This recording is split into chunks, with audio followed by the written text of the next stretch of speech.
tahun 60-an waktu saya sekolah, itu perjalanan dari kampung ke Pontianak makan waktu 3 minggu sampai 4 minggu.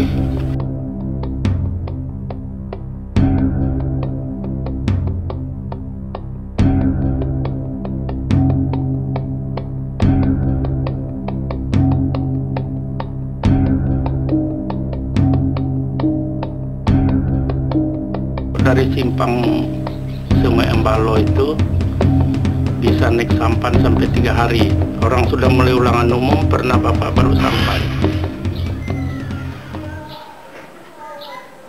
Kosmas Damianus Yankai, 9 September 1948. Jadi saya lahir di perbatasan Kapuas Hulu, perbatasan dengan Sarawak, Malaysia. Ibaratnya hutan di Kalimantan itu seperti supermarket. Kalau kita mau mencari bangunan untuk rumah, tinggal pergi ke hutan.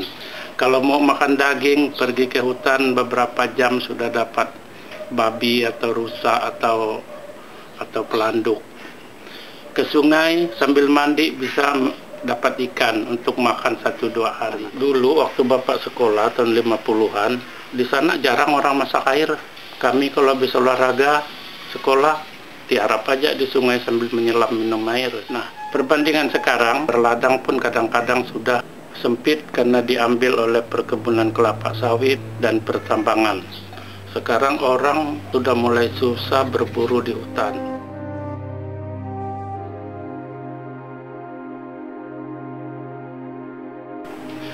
Nah, sejak tahun 70-an, pemerintah memberikan izin hak pengusahaan hutan. Pulau Kalimantan itu dipetakan seperti orang membagi-bagi kue dengan puluhan ribu hektar untuk masing-masing perusahaan.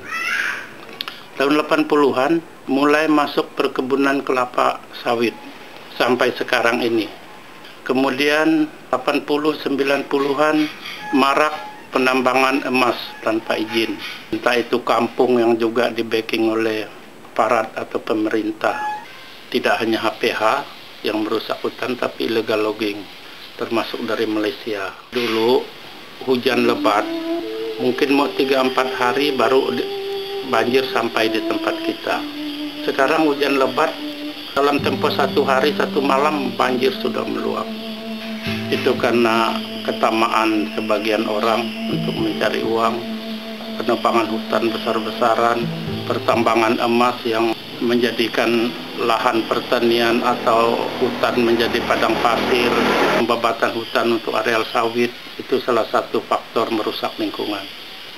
Juga Taman Nasional Bena Sentarum itu kan dilindungi undang-undang menjadi taman nasional. Sekarang juga sudah mulai terancam oleh sawit karena ada perkebunan sawit oleh Sinarmas di daerah Semitau, Suait, sekitar di situ. Di kampung Bapak sendiri? Di kampung sampai hari ini sih memang belum ada sawit, tetapi sudah ada perusahaan yang mengajukan izin untuk perkebunan sawit. Masyarakat menolak, sudah beberapa kali menemui kepala dinas perkebunan sudah membuat surat ke Bupati Rimba Utara, PT Rimba Utara. Itu punya bupati. Positif termasuk? Belum tahu juga karena masih sekarang perjuangan untuk menolak. Yang mengeluarkan AMDAL itu kan sudah didatangi oleh tokoh-tokoh adat supaya perusahaan itu ditolak.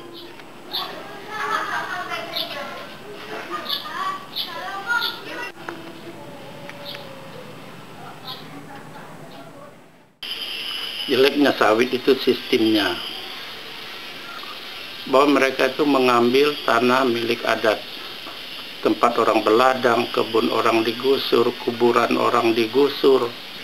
Ada satu pengalaman dari pastor di Entiko, di dekat perbatasan Sarawak. Ada orang meninggal di kebun sawit, mencari peti mati pun susah.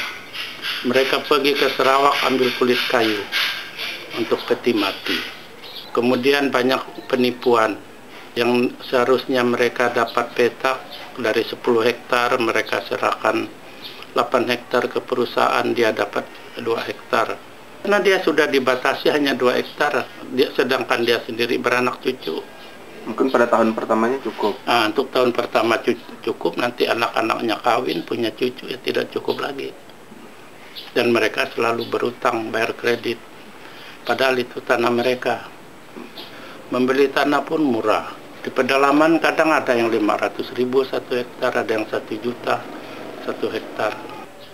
Itu sudah tidak bisa berdaya kita karena sudah ditandatangani kesepakatan menurut undang-undang, menurut hukum. Dan di belakang itu semua juga di backup, ya, dilindungi oleh pemerintah, aparat. Saya ini punya falsafah hidup.